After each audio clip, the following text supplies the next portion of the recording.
I remember my great auntie Ede giving me a little bottle of, it was called Welsh Violet, and I've no idea what it was. It was like some sort of generic scent, and it came in a little barrel, and it had a little hand painted violet on the top, and it smelt like more than Parma violets.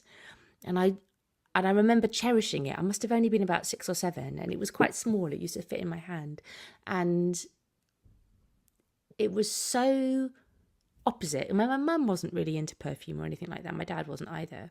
But this little bottle of this Welsh violet was a magical thing. And then all the other smells were not perfume, was just me growing up on a farm. And they were very animalic.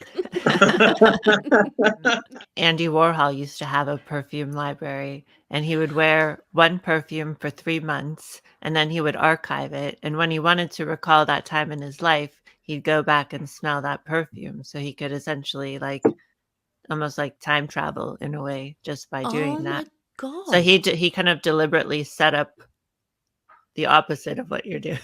Yeah. That's amazing.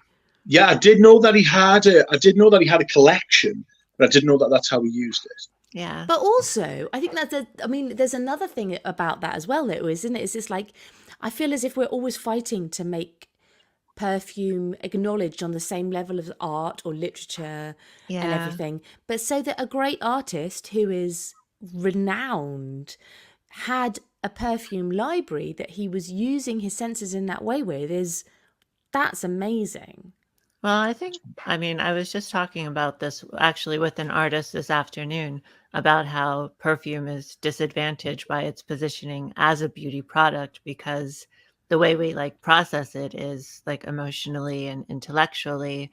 But she brought up a really interesting point, and it actually has almost like a subterfuge being in that space, because it is quite intellectual, but it is also very accessible where it is as a beauty product. So, but also, I think it's positioned as a beauty product now, but it didn't always used to be. But I was reading a book. I can't even remember where I found it. I'll have to try and look out the thread and post it.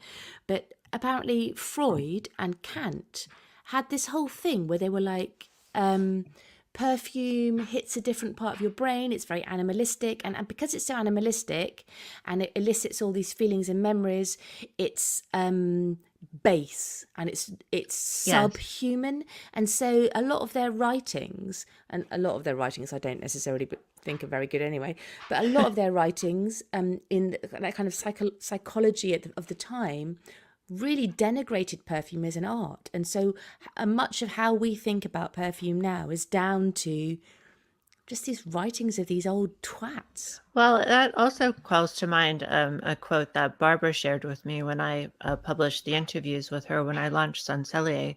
And she said that perfume is subversive because it's a medium that nobody takes seriously. Yeah.